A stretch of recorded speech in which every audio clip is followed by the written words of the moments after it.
मेरा नाम है राजेंद्र शिंदे। मैं सेंट जेवियर्स कॉलेज जो मुंबई में है उसका मैं प्राचार्य हूँ पिछले कई सालों से। कॉलेज में कई सारे नए प्रोजेक्ट्स किए जाते हैं। अभी फ़िलहाल जो प्रोजेक्ट चल रहा है वो रूसा राष्ट्रीय उच्चतर शिक्षा अभियान के अंदर सेंट जेवियर्स कॉलेज ने रूसा के अंदर एक न्यू रिसर्च सेंटर शुरू किया है और उसके अंतर्गत न्यू रिसर्च सेंटर के अंतर्गत हमारी कई फैकल्टीज़ है वो फार्मर के साथ काम करके एक साथ काम करते हैं, फैकल्टी और फार्मर्स। और जो नतीजा प्रोजेक्ट से हमें उम्मीद है उस नतीजा हम चाहते हैं कि उसका फ़ायदा हमारे फार्मर्स को हो। तो ये एक नया प्रोजेक्ट अभी फ़िलहाल चालू है।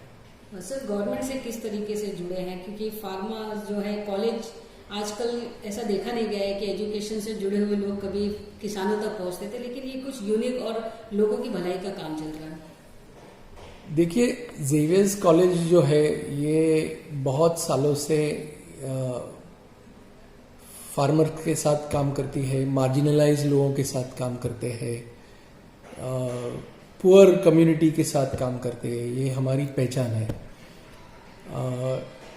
तो ये जब हमें महाराष्ट्र गवर्नमेंट ने ऑफर दिया था राष्ट्रीय उच्चतर शिक्षा अभियान के अंदर कि हम लोग कुछ ऐसे काम करें, तो हमारे यहाँ जो प्रोफेसर्स हैं उन्होंने सोचा था कि क्यों ना हम फार्मर के साथ काम करें। वैसे भी फार्मर के जो अभी आजकल कंडीशंस है, काफ़ी बुरी हालात है, तो अगर हम कुछ ऐसा कर सके कि जिससे उनको राहत मिले, तो ये सोच लेके हम आगे बढ़े। हमारे डिपार्टमेंट में इकोनॉमिक्स डिपार्टमेंट की जो प्राध्यापिका है उनकी ये आइडिया थी कि हम शुरू करें ऐसे, और हमने उनको सहकार्य किया, सपोर्ट किया काफ़ी। और साथ ही उनके हमारे जो सहयोगी प्राध्यापक हैं उनसे जुड़े और साथ में काम करते हैं।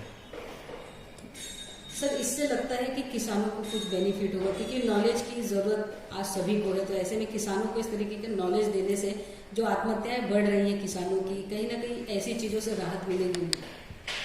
ये लॉकडाउन के अंदर ये आइडिया उनके दिमाग में आई थी कि लॉकडाउन में जो उनका जो वेजिटेबल्स है मार्केट में आने के लिए दिक्कत हो रही थी, तो उन्होंने ये कोशिश शुरू की कि क्यों ना हम बच्चों के सहारे एक एनालिसिस उन्होंने किया उसकी कॉस्ट और सप्लाई के हिसाब से, और फिर उनका जो प्रोडक्शन था, सप्लाई था, तो वो यहाँ मुंबई में उनको बुला के डायरेक्टली सोसाइटीज़ को उन्होंने एक हमारे बच्चों के मदद से सेल किया।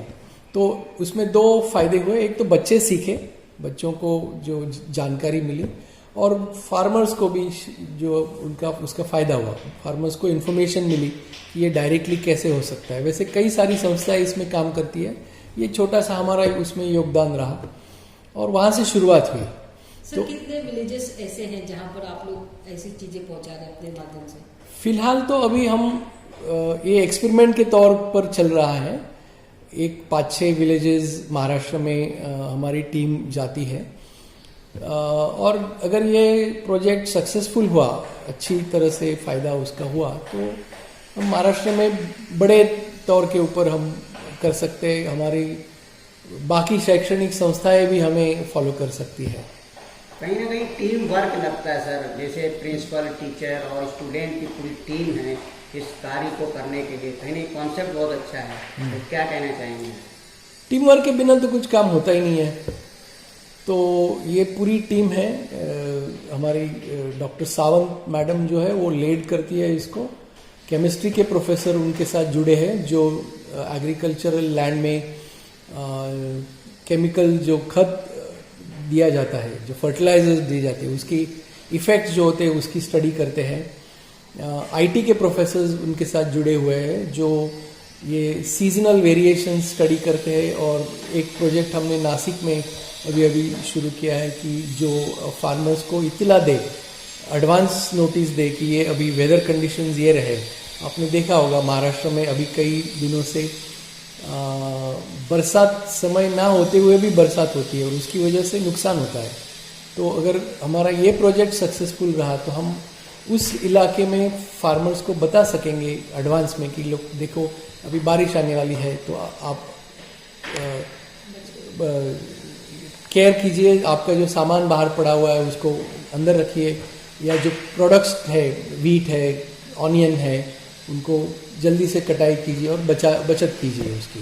कहीं ना कहीं वेदर्स के ऊपर भी आपकी टीम काम कर रही है। जी, आईटी डिपार्टमेंट की जो टीम है, आईटी और इकोनॉमिक्स डिपार्टमेंट साथ में मिलके वेदर के ऊपर काम कर रहे हैं।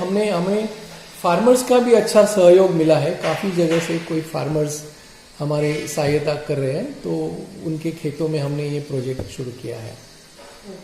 Thank you. I'm Dr. Annapurna from the Department of Statistics at Xavier's College.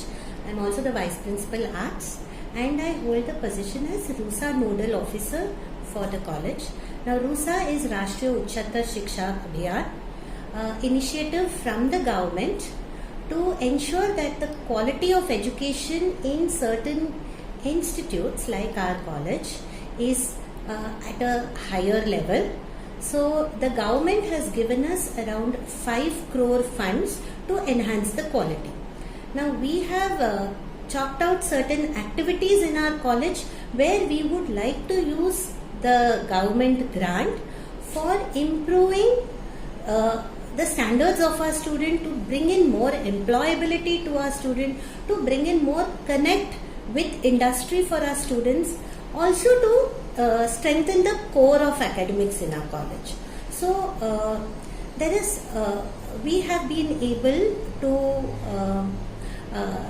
bring in master's program like big data analysis in our college with collaboration with TCS, due to which our students have been placed in good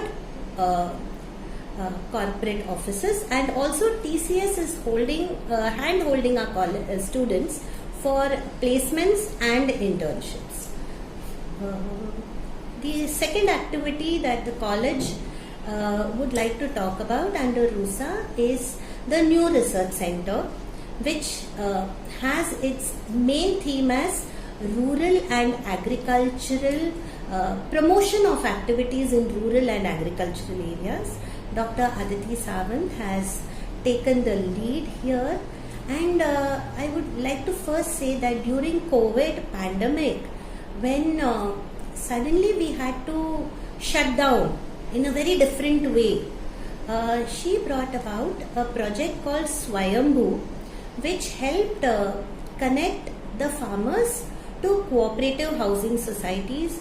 She helped also train them in digitalizing the payment methods, and also maybe probably also to connect with cooperative society using QR codes and various other digital technology that helped farmers to sell their products even during the pandemic without going into more severe losses. And we have something called as an entrepreneurship cell in our college.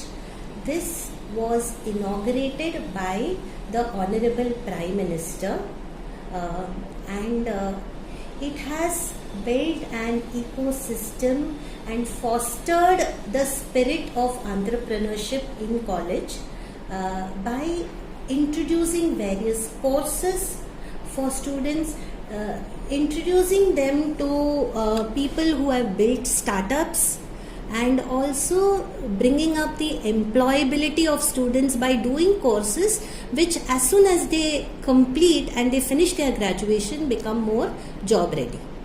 So RUSA has been extremely beneficial for our college, and we hope the government would